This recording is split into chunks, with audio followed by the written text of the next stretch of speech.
Hello tout le monde, j'espère que vous allez bien pour ce deuxième épisode du podcast du protocole endurance. Aujourd'hui, je suis avec Alexis. Est-ce que Alexis, tu vas bien déjà pour commencer? Salut Jean, salut tout le monde. Je vais très très bien. Merci de l'accueil, merci de l'invitation dans le podcast du protocole Endurance. Plaisir, avec plaisir. Tu fais partie du protocole et je te propose déjà pour commencer de nous dire un petit peu qu'est-ce que tu fais toi concrètement à l'intérieur du protocole endurance. Ok, ben moi déjà pour commencer, je suis kiné, je suis ostéo et je suis coach running également. Je travaille à mon cabinet à Bordeaux, mais aussi en ligne. Je fais des consultations de kiné en ligne pour les coureurs. Je me suis spécialisé dans la prise en charge des coureurs.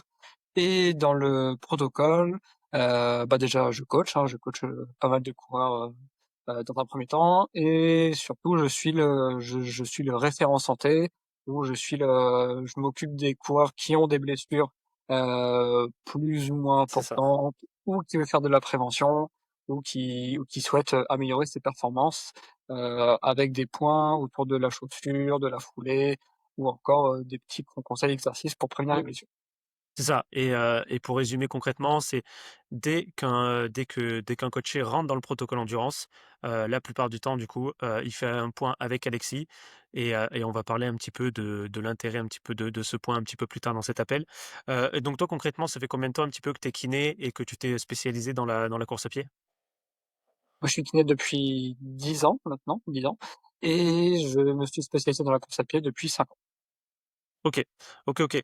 Je te propose pour commencer qu'on parle un petit peu de la chaussure, parce que justement, un des points que tu traites, dans ton analyse de course, c'est, le choix des chaussures. On sait que ça peut amener énormément de blessures.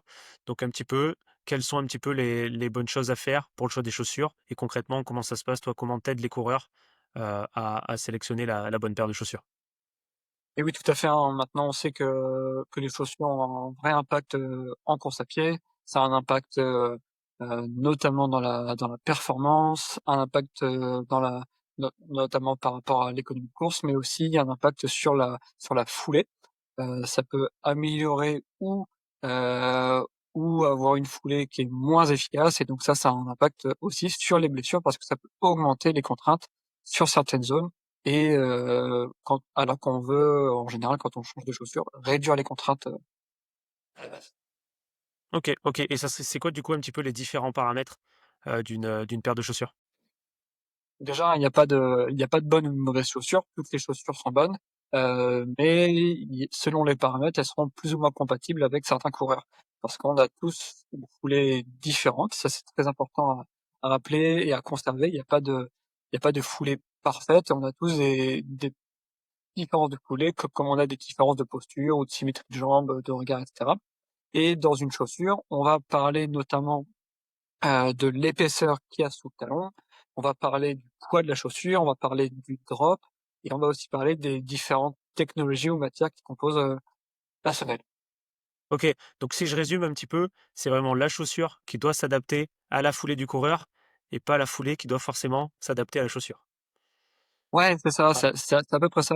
Il faut réussir à trouver chaussure à son pied quand on court, et c'est rarement le cas, parce que justement la chaussure, ça a un impact sur la cadence de pas du coureur, ça aura un impact sur son oscillation verticale, ça aura un impact sur le bruit qu'il fait, ça aura un impact sur l'attaque, plus ou moins avant-pied, médio-pied, arrière-pied, etc. Heu, donc heu, donc voilà, les chaussures, c'est important.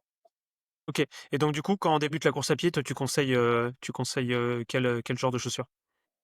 Alors, hem, pour revenir aux paramètres que je disais, hem, ça va être important d'avoir une chaussure au départ. Quand on apprend à courir, c'est comme quand on apprend à marcher, on essaie d'avoir peu d'amorti. C'est ce que la science a démontré depuis 10-15 ans, et malheureusement c'est pas toujours le cas. C'est-à-dire que quand un débutant va choisir des chaussures, il va se tourner par lui-même ou par des conseils vers des chaussures avec un gros amorti pour protéger J'ai ou fait j'ai fait ou des j'ai contraintes. fait la même chose quand j'ai commencé la course à pied. Je me suis dit: «Ouh là, faut que je me protège les genoux, du coup, je vais prendre celle qui a le plus d'amorti». Je pense qu'on est Absolument, beaucoup à faire ça. absolument, absolument. Sauf que maintenant les études ont bien montré que l'amorti, en tout cas chez les coureurs novice et intermédiaire, ça va réduire effectivement les contraintes au niveau du pied, du tendon d'Achille et du mollet, mais les contraintes, elles disparaissent pas, elles se répartissent différemment. Et donc, si tu réduis les contraintes à un endroit, forcément, c'est les autres collègues du corps qui vont devoir faire ce travail. Et donc, ça va être plutôt le tibia, le genou, la hanche, voire le dos, qui vont devoir subir plus de contraintes. Pourquoi la chaussure a une influence sur la foulée? C'est très simple, c'est parce que nos pieds, ils sont remplis de mécanorécepteurs. C'est-à-dire que quand tu marches, tu utilises ce que tu ressens sous le pied, notamment quand tu es pieds nus, pour pouvoir, ressentir les points de pression, le revêtement et cetera, et ton corps, il s'adapte à ça. Sauf que lorsque tu mets trop d'amorti sous ton pied quand tu commences la course à pied, il te coupe direct de ces sensations qui sont primordiales pour apprendre à courir. Et donc, tu vas pas sentir si tu tapes fort, si tu attaques talon, toutes ces choses-là. Et donc, le risque, c'est que tu développes une foulée dès le départ trop lourde, qui tape trop fort, qui te fait trop monter, trop descendre, qui attaquera beaucoup plus talon que ce que tu ferais éventuellement pieds nus. Et surtout, lorsque tu fais ça, lorsque tu prends des chaussures avec un gros amorti et avec beaucoup de drop, par exemple, pour rappel, le drop, c'est la pente, eh bien, ton mollet, il travaille moins. Sauf que on parle toujours de la progressivité lorsqu'on commence la course à pied, mais si tu empêches ton mollet, qui est le premier muscle qui permet d'absorber les chocs et de les convertir après en avancée, si tu réduis les contraintes sur ce mollet, eh ben, tu vas pas avoir son signal à ce mollet de fatigue, qui normalement doit arriver très, très vite quand tu démarres la course à pied. Donc si ton mollet, tu le fais moins travailler et qu'en plus de ça, tu tapes fort, tu risques d'avoir une foulée qui est lourde et tu vas en faire trop dès le début. Parce que quand on dit d'écouter son corps, il faut pouvoir lui laisser les matières pour qu'on l'écoute, pour qu'il s'exprime. Et donc avec une grosse chaussure englobante, tu te coupes de ça. Je sais que ta copine, elle est kiné en pédiatrie, et Ça. ça viendrait jamais à l'esprit, d'un papa ou d'une maman d'aller, lorsque l'enfant a 6 mois, 9 mois, 1 an, dans un magasin pour lui dire, hem: «Mon enfant, va se mettre à marcher, il apprend à marcher. Est-ce que vous auriez des chaussures avec un gros amorti pour lui protéger le pied?» Mmh. Voilà. Ouais, c'est clair, ouais. Mais ça, on l'a OK. ça, on l'a compris depuis longtemps et on l'applique maintenant. On l'a compris aussi en course à pied, il y a déjà longtemps, 10-15 ans, mais on l'applique pas. Et pour moi, c'est un mystère parce que les kinés, les médecins spécialisés, ils le conseillent, mais ça va pas trop c'est pas encore arrivé dans la majorité OK. des bagarres Ouais, spécialisés. je pense que ça va arriver, mais effectivement, ouais, c'est vrai que ça prend un petit peu de temps et on peut faire pas mal d'erreurs quand on débute la course à pied, à ce sujet-là. Et donc du coup, au contraire, maintenant qu'on a parlé un petit peu des chaussures pour débuter, quand on cherche à performer, donc là, par exemple, je fais 42 minutes au 10 kilomètres, je veux faire moins de 40 minutes. Est-ce qu'il y a une chaussure qui, avec le même entraînement, va me permettre, de performer un petit peu plus? Est-ce qu'il y a la chaussure miracle?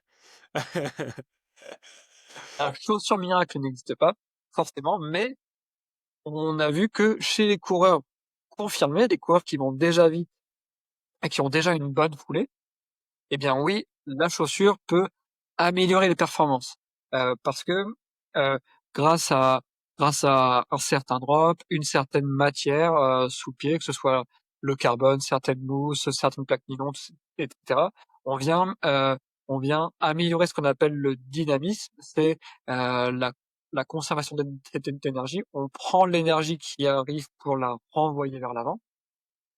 Et en plus de ça, les chaussures de compétition, elles sont de plus en plus légères. Et forcément, plus tu es léger, plus tu vas vite, enfin moins tu te fatigues à déplacer ton corps et tout l'équipement qui va avec. Donc une chaussure légère, et lorsqu'on est rapide, on a une bonne influence de la plaque carbone, notamment, sur la performance. Mais cette plaque carbone, comme certaines autres plaques, elle a une durée de vie qui est assez limitée, aux alentours de 300 kilomètres aujourd'hui, hein, on entend. Et donc on court pas en carbone, au quotidien parce que sinon après ça redevient une chaussure lambda et en dessous d'une certaine vitesse, donc ça c'est assez dépendant des uns et des autres, et ben ce carbone ou ce rebond, ça va plutôt te faire rebondir vers le haut et non pas vers l'avant parce que tu es pas assez rapide et donc si tu vas vers le haut, bah, forcément tu perds de la vitesse parce que quand tu montes, tu redescends et à l'impact, tu perds de la vitesse et tu augmentes les contraintes pour tes articulations notamment. OK, très, très clair. Et aussi un autre sujet, qu'on entend souvent en course à pied, c'est qu'il faut avoir, plusieurs paires de chaussures, avoir une rotation un petit peu de paires pour éviter les blessures. Est-ce que tu peux rentrer un petit peu plus dans le détail justement, nous expliquer pourquoi c'est important? Et un exemple un petit peu de rotation, qu'on pourrait mettre en place de notre côté? Alors oui, hem, de plus en plus de coureurs pratiquent la rotation de chaussures. Heu, Moi j'identifie déjà 3 types de sorties. Il y a la sortie facile, la sortie longue et la sortie rapide. Dans le roulement quotidien et pour la sortie facile, moi ce que je conseille aux gens, c'est d'avoir une chaussure plutôt minimaliste avec un drop assez léger, par exemple, 4-5, 4-6 allez on va dire, qui soit assez légère, aux environs de 200 grammes et qui soit plutôt flexible. La flexibilité de chaussure par exemple là, j'ai pris de quoi imaginer tout ça, c'est ça, OK? Et avec les chaussures maximalistes, comme celle-ci que j'utilise aussi, je fais la même force, c'est pas du tout pareil. Donc, je conseille aux coureurs d'avoir une chaussure plutôt minimaliste, donc plus ou moins 200 grammes, plus ou moins 4 de drop et plutôt flexible pour les petites sorties au quotidien, parce que c'est pas exigeant pour le pied et c'est là où ça va t'aider à développer une foulée naturelle, à entretenir la musculature du pied et du mollet.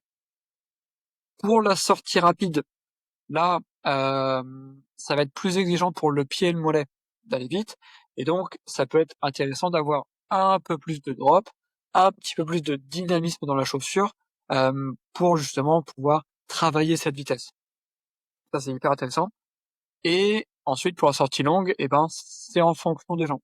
Si sur ta sortie longue, c'est ton pied et ton mollet qui sont les premiers signaux de difficulté, là, je te conseille d'aller vers une chaussure avec pas mal d'amorti, pas mal de stabilité pour, reposer ces structures et à l'inverse, si les premiers signaux de fatigue, c'est plutôt tibia, genou, les muscles de la cuisse, quels qu'ils soient, les hanches, le dos, là, je te conseille de rester plutôt avec tes minimalistes que j'ai décrits tout à l'heure, pour justement, avoir une foulée qui soit plus légère, meilleure qualité et heu et voilà. OK, OK, encore une fois très, très clair et merci pour toutes ces informations. Ça permet vraiment d'en savoir plus, sur les chaussures et donc du coup, quand on est blessé, donc là, par exemple, un début de périostite, là, tu conseillerais de mettre quoi comme chaussures quand des petites douleurs commencent à arriver? Alors ça va dépendre effectivement des douleurs, c'est-à-dire que, si tu as une blessure au niveau pied, tendon d'Achille et mollet, là, il va falloir protéger cette zone et donc aller plutôt vers des chaussures avec plus de drop, plus d'amorti, plus lourdes, plus épaisses pour faire coquille. Mais, si à l'inverse, ta douleur, elle est plutôt au niveau tibia, genou, hanche, dos, donc par exemple la périostite ou la douleur au genou, eh bien là, après avoir vérifié que ta chaussure, elle a une influence sur ta foulée, eh beh, il vaut mieux aller vers de la chaussure plus minimaliste. Parce que la chaussure maximaliste avec amorti, elle a tendance à faire courir certains coureurs plutôt talon au lieu de médio-pied et elle a tendance à réduire la cadence de pas d'environ 10 ppm. Or, on sait que trop d'attaque talon et une cadence inférieure à 170 ppm aurait tendance à augmenter les contraintes au tibia et augmenter les contraintes au genou. Donc tout ça, il y a pas de chaussure parfaite pour le coureur blessé, mais c'est en fonction de l'emplacement de la blessure et en fonction de l'influence qu'a la chaussure sur la foulée du coureur.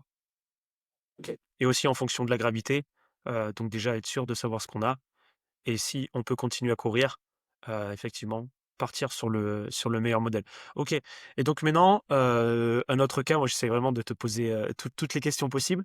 Donc, là je suis avec ma paire de chaussures, donc par exemple, ma paire de carbone, tout se passe bien. Je viens de faire 300 kilomètres avec, donc il faut que je les change. Même si bon, ce 300 kilomètres, moi je dis plus que c'est pour les compétitions. Après, vous pouvez les garder plus pour l'entraînement. Il y a pas non plus, il y a aussi un côté marketing qui fait dire que on peut les garder que 300 kilomètres. Bon, généralement, on peut pousser jusqu'à 500, 600. Moi, j'en ai qui vont jusqu'à 500, 600 et qui font quand même un bon effet à l'entraînement. C'est sûr qu'après, si on veut garder, je pense, les réactivités maximales, faut les garder jusqu'à 300 en compétition. Mais vous pouvez les garder un peu plus à l'entraînement. Mais du coup, j'ai fait par exemple, donc du coup, avec ma paire de running, j'ai fait 700, 800 kilomètres. Il faut que je les change. J'achète une nouvelle paire. Au moment de la transition de chaussures, est-ce qu'il y a des choses à mettre en place? Est-ce qu'il y a le risque de blessure augmente un petit peu si je change de modèle? Qu'est-ce qui se passe un petit peu? Quelles sont les bonnes choses à faire? Alors, il y a plein de questions. Heu, Ouais. Sinon la paire carbone, une fois qu'elle a fait, 300 kilomètres, c'est encore une super paire pour le quotidien. C'est juste qu'il y aura plus autant les effets bénéfiques pour la compétition. Hem, Ta paire de chaussures du quotidien où tu as fait, 700 et 800 kilomètres, si tu ne repères pas de changement au niveau de tes appuis, au niveau de la position du pied, hem, il y a pas de raison de la changer. C'est-à-dire qu'un coureur qui aura beaucoup d'impact quand il court sera plutôt lourd ou qui ira sur des terrains un petit peu abrasifs, là oui, il faut qu'il la change, peut-être même avant 700-800. Mais il y a des paires de chaussures du quotidien qui peuvent être gardées 1000, 1200, 1500 kilomètres, tant que on sent qu'on a toujours les mêmes appuis à peu près et que notre pied, ne se barre pas à cause d'une déchirure ou autre. Donc c'est vraiment en fonction des sensations et moi j'ai souvent des coureurs qui me disent: «J'ai changé de chaussures à 600 bornes parce que c'est ce qu'on m'avait dit de faire». Et en fait, ben, ils m'ont dit que leurs chaussures, ben, ils avaient les mêmes sensations qu'au tout début et ils ont même des fois l'alerte Strava qui leur dit: «Attention, votre paire a fait 400 kilomètres, pensez à la changer». Je sais pas combien les marques ont payé Strava ou quoi que ce soit pour dire ça, mais Ouais, heu, c'est des bêtises, ouais. moi moi je vois pas d'intérêt parce que, si ta chaussure est pareille, continue quoi. Et donc pour revenir sur la transition, Hem, ce qui va être si tu prends à peu près le même modèle, c'est-à-dire à peu près le même drop, à peu près le même poids, heu, tu continues comme d'hab, juste histoire de tu fais des petites sorties au début pour éviter d'avoir des ampoules. Mais si tu prends une chaussure qui est plus minimaliste, par exemple pour justement essayer de travailler ton pied, travailler ton mollet ou pour lutter contre une blessure tibia ou genou, hem là, il va falloir y aller progressivement des pas. Par exemple, si tu prends une chaussure qui est plus exigeante pour ton mollet, il faut que sur la phase de transition, environ 2 semaines si tu passes d'un drop 8 à un drop, 4 par exemple, et ben, il faut que tu te fasses du gros renforcement du mollet tous les jours, que tu t'amuses à vivre pieds nus, à marcher pieds nus, pour vraiment oui, recréer du muscle au niveau mollet et pied, parce que tu sais, hein, ce que je dis souvent, moi, c'est que c'est la coquille qui crée le mollusque et donc si pendant des années, tu as eu une énorme chaussure qui te protège le pied, ton pied, il est tout faible dedans et donc tu vas pas le faire courir, 30 kilomètres avec une chaussure qui est plus minimaliste. Il faut que tu fasses du renforcement du pied, du mollet à côté, mais le jeu peut en valoir la chandelle à moyen terme parce que ça peut réduire les contraintes sur tibia et genou. OK, très, très clair de mon côté. Donc si on résume un petit peu, ça serait quoi un petit peu les grandes erreurs à éviter? En gros résumé quand avec, enfin entre un coureur avec sa paire de chaussures, ce serait quoi un petit peu les erreurs à éviter? Alors, la première erreur chronologiquement dans la vie d'un coureur, c'est de direct prendre des chaussures avec un gros amorti quand on veut démarrer la course. La deuxième erreur, c'est de vouloir, lorsqu'on se blesse, tibia, genou, hanche, dos, aller chercher encore plus d'amorti ou des technologies d'antipronation ou trucs comme ça pour venir, heu, réduire les contraintes parce qu'on sait que au mieux ça ne les réduit pas et au pire ça les augmente, pour tibia, genou, hanche, dos, je rappelle. Et après, ben, l'autre grosse erreur, c'est de ne pas consulter, en fait, les professionnels de la santé qui sont spécialisés, dans l'analyse de la foulée, dans le concept des choix de chaussures. Parce que, là, on parle de santé lorsque les coureurs, ont des blessures et donc on ne parle pas de performance, donc il vaut mieux aller voir un professionnel. Surtout ce que j'aime bien dire, c'est généralement les coureurs courent au moins, 2-3 fois par semaine. Donc si vous courez 2-3 fois par semaine toute votre vie, faire un point d'1 heure avec un kiné juste pour, savoir à peu près, en fonction de votre foulée, quelle paire de chaussures, il faut, ça vaut vraiment le coup et vraiment je vous le recommande parce que ça peut éviter énormément de blessures. Et donc du coup, est-ce que juste pour finir, tu peux nous expliquer donc quand on prend un point, quand on veut faire une analyse de course, avec toi, donc, on dira juste après comment on peut prendre rendez-vous avec toi. Mais comment se passe, le point concrètement? C'est quoi qu'on va faire dans le point? C'est quoi les différentes étapes? Moi, lorsque je reçois un coureur, c'est pour 3 grands motifs différents. C'est pour, heu, guérison d'une blessure ou prévention. Ça va être guérison, prévention ou, performance. Pour éviter de stagner et pour voir si, nos chaussures ne sont pas un frein à notre performance. Donc pour ça, moi, je vais analyser 4 choses. Ça va être la chaussure, la foulée, la force musculaire et les éventuelles erreurs d'entraînement. Donc en amont du rendez-vous, si on le fait en visio, il faudra m'envoyer, 2 vidéos que je vous explique au moment de la prise de rendez-vous. Ça va être une vidéo de vous qui courez en chaussures, dans vos chaussures du quotidien que vous utilisez le plus, à l'allure que vous pratiquez le plus et également de voir une vidéo de votre foulée pieds nus. Comme ça, je peux voir exactement quel impact votre chaussure a sur votre foulée naturelle. Sachant que votre foulée naturelle n'est pas forcément votre foulée habituelle, parce que si ça fait, 15 ans que vous courez avec, des grosses chaussures, et ben, peut-être qu'en fait, ça fait 15 ans que vous courez avec une foulée qui n'est pas la vôtre, qui est induite par la chaussure. Par exemple, peut-être que, vous avez une blessure à cause d'une cadence trop faible, que vous avez une blessure à cause d'une attaque talon, qu'on vous a dit plusieurs fois: «Essaye d'attaquer un peu moins talon» ou «Essaye d'augmenter un petit peu ta cadence de pas» ou «Essaye de te redresser un petit peu» et que vous y arrivez pas. Et en fait, on lorsque vous courez pieds nus, et ben, on voit que votre foulée, elle a une cadence un peu plus haute, vous attaquez beaucoup plus médio-pied et votre posture, elle est plus équilibrée. Et donc moi, c'est ça qu'il faut que je vois avant avant le rendez-vous. Comme ça, si on voit qu'il y a une nette différence, ben déjà, on aura fait les 3 quarts du travail avant même de commencer et on ira vers des chaussures qui sont un peu plus minimalistes pour se rapprocher de votre course pieds nus. Ensuite, pendant le rendez-vous, bah, vous m'expliquerez, votre histoire, depuis quand vous avez des douleurs, vos objectifs, ce que vous avez essayé jusqu'ici pour vous soigner. Heu Et ensuite, on fera des tests de force. On fera un test de force de vos mollets, de vos quadriceps, de vos fessiers, d'autres muscles clés en fonction de votre problématique et comme ça, moi, je pourrais vous donner déjà plein de clés. Chaussures, programme de renforcement musculaire personnalisé, que je vous donnerai à faire en général tous les jours et enfin, on parlera de plan d'entraînement.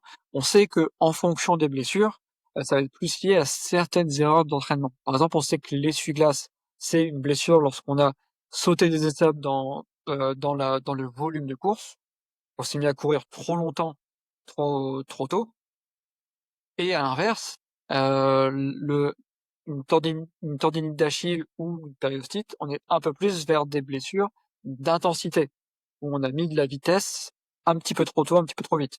Et donc là, c'est pareil, je pourrais vous conseiller sur les prochaines semaines là, il vaut mieux mettre un petit peu de côté le volume et faire plutôt des sorties courtes et intenses, ou plutôt, là, on met de côté la vitesse, mais par contre, tu peux continuer à faire des sorties faciles, mais aussi des sorties longues, à condition que vous le fassiez en endurance fondamentale. Donc on a tous ces leviers-là qu'on pourra voir pendant le rendez-vous et à la fin du rendez-vous, moi, je vous ferai, un compte rendu détaillé de tout ce qu'on s'est dit, je vous enverrai par PDF et hem et une facture parce que comme je suis aussi, ostéo, vous pourrez vous faire rembourser par votre mutuelle, si besoin. Qui est un très bon point, ce qui est un très bon point. Merci en tout cas Très bien. Alexis, pour tous ces retours. Je pense qu'on a bien couvert tout le sujet de la chaussure et que nos auditeurs, j'espère, ne vont plus se blesser et vont prendre une analyse de course. Donc si vous souhaitez prendre une analyse de course, vous pouvez directement donc dans le lien de la dans le lien, excusez-moi.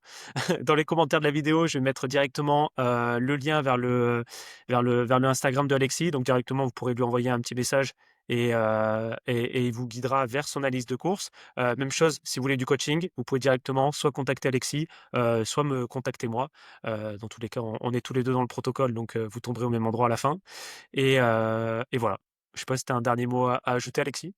Oui, moi je voulais dire aussi que, dans les commentaires, je vais mettre, toutes les sources et études de tout ce que je vous ai dit parce que, c'est bien beau de dire, «Il faut faire ci, il faut faire ça», mais sur les réseaux, on voit absolument tout. Donc moi, tout ce que je vous dis, c'est tiré d'études scientifiques, plus, testé, retesté sur moi-même et sur les centaines de coureurs que j'ai déjà aidés. Donc, ce n'est pas des conseils, de Pif. donnés par monsieur tout le monde. Et C'est ça, ouais, bah, tout à après, fait. en mot de la fin, je sais pas trop quoi dire, mais on peut retenir que c'est la coquille qui crée le mollusque, hein. Moi, j'aime bien ce mot de la fin quand on parle de culture et que, Pour bah, finir, si vous voulez être un coureur fort et ben, faites travailler toutes vos articulations, dont le pied, dont le c'est mollet. ça, c'est ça et pour conclure, la chaussure, c'est important en course à pied. Absolument. Bye bye l'équipe. Ciao.